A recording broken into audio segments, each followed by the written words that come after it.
Hello, je prévois cette petite vidéo parce que je me suis dit que ça suffisait de parler du mode IA, des AI Overviews et de répéter à longueur de journée que voilà, c'est pas encore ouvert en France. Je sais que beaucoup d'entre vous l'utilisent déjà au moyen d'un VPN, mais c'est quand même pas la même chose et probablement que parmi les gens qui me font l'honneur de me lire, pas tous n'ont vu concrètement ce que c'était que les AI Mode et les AI Overviews. Donc, j'ai préparé une petite démonstration, enfin une démonstration, c'est pas une démonstration, c'est comment on appelle ça en français. Bon, une démo quoi, pour voir un petit peu et surfer au travers de 3 différents types de requêtes. Je ne vais pas du tout rentrer dans la technique à ce stade. Dans l'email qui est joint à cette démo, euh, je vous donne un peu le contexte. En fait, je vous recommande de le lire avant pour en fait comprendre les principaux changements qui ont été apportés à la recherche traditionnelle pour générer d'abord les AI Overviews et ensuite AI Mode. L'idée là, c'est qu'on essaye 3 types de requêtes pour que vous voyez déjà visuellement tout simplement la différence et ensuite qu'on donne un tout petit peu les sous-titres que vous aurez de manière plus dense expliquée dans le texte, histoire de ne pas vous inonder avec du jargon technique, c'est pas l'objectif. Alors, on va commencer, je propose, par une requête de type commercial. Je vais faire tout en anglais puisque même s'il n'est pas en France, ça va biaiser les résultats parce qu'il peut apporter en français, mais parfois il apportera des phrases en fait de Google France, donc c'est encore une période un peu technique, un peu compliquée. Donc on le fait en anglais. Je vais taper simplement dans, voilà, au départ, on part de Google traditionnel parce que vous verrez justement comment il nous embarque ensuite dans les AI Overviews et dans AI Mode. Um, let's say, for example, best running shoes for women after a surgery. Let's just take this as an example. So, what does it bring? Là, il m'amène dans Google, donc a priori plus ou moins traditionnel, d'accord, enfin, mais la différence ici que vous n'avez peut-être probablement pas, c'est qu'on peut aller sur les iMode. Alors ça, c'est encore un nouveau sujet, c'est le Web Guide, Google Web Guide. Je pense personnellement que ce sera ça l'avenir du search, mais je ne vais pas rentrer dans le détail à ce stade, on en fera, j'ai des articles qui sont prévus pour vous là-dessus. On va rester focus sur la démo. Ça, c'est donc une page plus ou moins traditionnelle. Ok, je passe en iMode. Et là, une fois qu'il aura bien voulu nous expliquer, chercher, voilà, c'est là que la magie opère et qu'on arrive dans quelque chose de radicalement différent de ce qu'on connaît. D'abord, euh, vous le voyez, il commence déjà à s'adresser à moi de manière quasiment personnalisée, alors que moi, j'ai mis quand même que quelques mots-clés au départ. L'idée, en fait, qui s'opère quand on tape ce genre de requête commerciale, la première, c'est tout ce qui est lié, si vous voulez, au Google qu'on pouvait appeler déterministe versus probabiliste. D'accord. Le Google déterministe, c'est vraiment celui qui vous envoie la liste de liens bleus. C'est simple, c'est clair, vous cliquez dessus. Il n'y a pas de lien entre eux, c'est à vous de faire la recherche, c'est vous qui dirigez. Bon. Dans la version probabiliste, il argumente en fait avec lui-même pour construire une réponse qui va être sur mesure par rapport à votre requête. C'est ça le gros changement. Donc, ça va donner différents types, donc des petits conseils au départ, différents types de produits avec les prix, bref. Ça, on va revenir un petit peu sur les commentaires qui sont intégrés là-dedans. Mais il me l'explique de manière vraiment précise. These shoes offer maximum cushioning and are ideal for runners with neutral arches. Bref, il est vraiment, vraiment très spécifique. Il me donne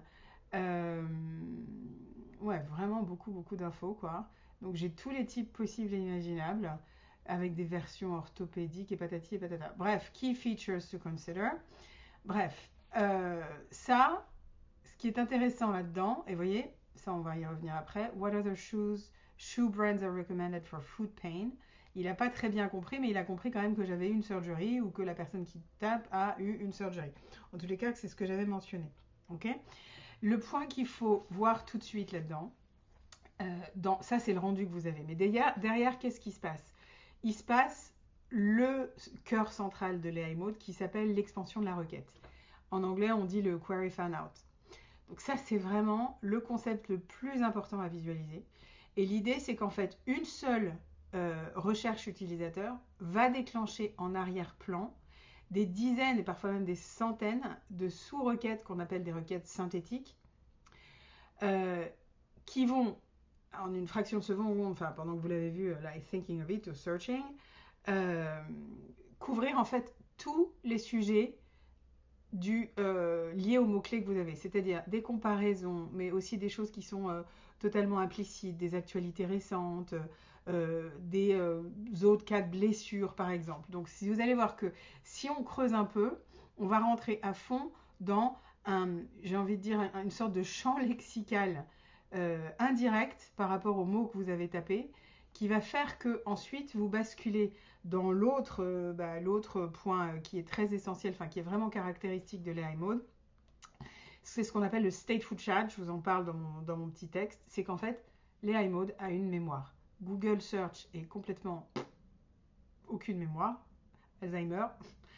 Enfin, c'est même pas ça, c'est qu'il se souvient même pas à la base, il n'enregistre pas les informations. En revanche, l'AI Mode se souvient à tel point que vous pouvez évidemment creuser et continuer la conversation. Et là, lui demander soit n'importe quoi, soit essayer d'approfondir ici. Et on va repartir dans un certain nombre d'informations où là, on va creuser sur la food pain, parce que c'est l'association que lui, via les sous-requêtes synthétiques, il a faite par rapport au fait que j'ai mis le mot surgery. Maintenant, si je précise I don't have any food pain, I had back surgery, c'est pas le cas, mais c'est pas grave, ok. So please adjust your research. On va voir ce qu'il met. Et la dernière chose, le quatrième point que je voudrais vous faire remarquer, une fois qu'on a fini ça. Donc là, par contre, on rentre dans une vraie explication où il me dit clairement the most important factors for footwear or cushioning a shock, like voilà, stability to maintain balance, features that makes them easy to put on and take off without bending over. Bref, c'est quand même assez sizé sur mesure. Il me donne toutes les précisions possibles et imaginables et vous aurez remarqué que jusqu'à maintenant, j'ai chatté avec Google, mais je n'ai pas cliqué sur un seul lien, pas un. J'ai lu, j'ai regardé, je peux remonter. Il a poursuivi la conversation avec moi parce que c'est donc ça le stateful chat, c'est qu'il se souvient de ce que je lui ai dit. Et il s'en souvient non pas seulement pour cette recherche, il va s'en souvenir aussi pour les prochaines que je ferai. C'est là que c'est hyper fort. Et qu'on arrive dans un système où chaque réponse qu'il va m'être donnée à moi sur la base d'un certain volume de mots-clés, enfin d'un certain nombre de mots-clés, ne sera pas la même que si vous tapez vous, avec votre propre historique et vos propres historiques de chat, exactement le même terme que celui que je viens de taper. Donc vous avez vu aussi qu'il n'y a plus de lien bleu, hein. Ils ont bien disparu ceux-là. Que vous pouvez être invité à cliquer, mais alors bon courage ici, enfin c'est franchement, il y a des recherches qui commencent à être faites sur le volume du clic ici, c'est vraiment epsilonesque et il y a en plus même des différences comment dire, d'âge en fait. Les jeunes prennent la réponse quasiment acquise et cliquent même pas, ça leur va, ils prennent, ils s'en vont, ils ont même pas cliqué une fois. Les moins jeunes, je me mets dedans, peut-être vous aussi en disant ça, eux nous on va aller cliquer quand même parce qu'on a envie de voir si ce qu'ils me racontent c'est pas complètement idiot. Et là éventuellement je vais aller ici pour aller regarder quel est le passage, le chunk, c'est parce que c'est ça une des clés aussi de l'optimisation des contenus pour l'AI, quelle est la portion de contenu qu'il a retenu, qu'il a scrappé pour m'apporter sa réponse. Et d'ailleurs en parlant de chunk, quand on vous dit aujourd'hui qu'il faut que les contenus soient rédigés par chunk, c'est-à-dire par morceaux, avec une certaine forme de clarté, des bullet points, comme par hasard on en trouve ici, des listes, des pré-listes, des sommaires en début, c'est parce qu'en fait, l'IA va pas faire ce qu'il avait, je vous l'explique dans mon texte, il ne va pas aller rechercher un livre en particulier, il va aller rechercher, mais ça suppose que vous l'ayez fait, les milliers de fiches dont serait potentiellement composé votre livre si vous les aviez bien découpées pour que justement elles soient lisibles par l'IA, pour aller rechercher telle par telle fiche pour telle problématique et telle requête. Donc ça, c'est un des grands changements, enfin ce sont beaucoup de grands changements, qui fait que bon, bah là, on a les sources en quelque sorte, mais si ça ne nous convient pas là, on va les regarder, mais clairement, on va se servir de ce qui est ici. Je ne vais pas aller, moi, me taper un projet de recherche dans chacun de ces liens, alors que globalement, il m'apporte sur mesure et sur un plateau quasiment toutes les réponses à mes questions. Bon, ça, c'est pour une recherche purement commerciale. Maintenant, je vous propose qu'on fasse une recherche qui soit informationnelle. Alors là, on va y aller carrément. On va repartir dans AI mode. OK. Donc, on va repartir dans Google. OK. Plan, help me plan a ski trip in Colorado for a family of 5. But it has to be near main cities like Denver. Ok. Donc, ah mais en fait je sais pourquoi il me met à chaque fois WebGuide, c'est parce que j'ai demandé de tester sur WebGuide. Donc on va faire autrement. On va faire Try AI Mode et on va recommencer comme ça. Donc je vais aller récupérer ma requête. Ok. Et on va la mettre ici. Ok. Donc, pareil. Alors là, c'est encore mieux. C'est-à-dire qu'il peut même me faire, bah, tiens, crée-le avec Canva, comme ça tu auras ta petite slide que tu pourras mettre dans ton portefeuille ou que tu pourras partager n'importe où. Il me propose directement les best options. Donc là, on est bien au-delà de la liste de liens. Hein. C'est vraiment, je vais même pas en rêve aller regarder ici. Je vais commencer par lire toutes les villes déjà qu'il me propose. Où il me dit exactement à combien de temps c'est de la ville, est-ce que c'est base value, voilà pourquoi, qu'est-ce qu'on peut faire en tant que famille, qu'est-ce que je dois considérer pour mon planning, enfin bon bref, c'est mon remplaçant franchement d'agence de voyage. Et je trouve ça, voilà, alors il va en même temps aller patcher des milliers de formats de contenu. C'est ça qu'il faut que vous regardiez, c'est que là, il m'intègre un tableau, il m'intègre une map, il me met des contenus qui sont de toute évidence des synthèses de contenus qu'il a été cherché ailleurs, et il ne me propose pas de follow-up, mais je vais lui demander de follow-up en me disant from all those cities, which one between, on va dire, c'est des resorts. Which resorts has a full gym.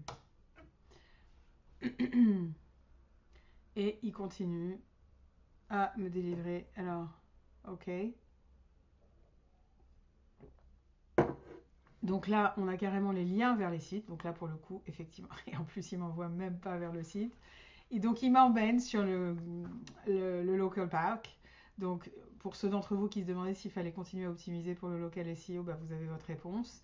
Et seulement là, si vraiment je suis motivée et que j'ai envie d'aller voir le site, je peux aller regarder ici. Mais j'ai donc accès aux reviews et au reste. Alors, l'idée, c'est que c'est à fond sur la multimodalité. Tous les formats de contenu, en ce compris, bien sûr, et encore et toujours les reviews. Pas que de Google d'ailleurs. Ça va en chercher partout ailleurs. Des photos, des vidéos, des cartes et des questions de follow-up. Donc maintenant, on va même essayer de faire une requête pour finir cette démo, une requête qui soit transactionnelle. Je vais lui demander alors, within each time, in which recommended town can I find a hot Pilates studio. Donc j'y vais vraiment fort. Hein. Donc pareil, là j'ai la totale et j'ai surtout une poursuite complète de ma conversation, une mémorisation de ma recherche précédente. While the resorts themselves may not have a dedicated hot Pilates studio within their athletic center, the nearby towns and submit. Donc vraiment, il est spécifique, il se souvient de ce que je lui ai demandé et je n'ai pas vu une page avec un lien bleu, j'ai quasiment pas cliqué et je peux créer, transformer donc ce contenu qui était avant très statique et qui m'appartenait vers un contenu qui est aujourd'hui fondamentalement plus interactif, hyper personnalisé, transformable sous différents formats. Et là, on ne va pas encore pousser parce que c'est pas mon interface classique, mais dans mon interface avec mon workspace, il me propose de déporter tout ça directement dans mon spreadsheet, de basculer sur mon notebook LLM et ensuite de même terminer avec Gemini, de chatter en direct, d'aller travailler sur de rédiger mes mails. Enfin, c'est vraiment un agent personnel. On n'est même pas en janvier 2026 et on est déjà à fond dans le nouveau web et le GEO. Voilà, j'espère que ça vous a été utile. N'hésitez pas à me dire, j'ai tâché de faire court, 15 minutes quand même. N'hésitez pas à me dire s'il y a d'autres choses que vous voulez voir. On n'a pas trop fait les AI Overviews, mais ça pourrait être l'objet d'une autre recherche. Dites-moi si ça vous intéresse dans les commentaires. Ciao, ciao. Bon week-end.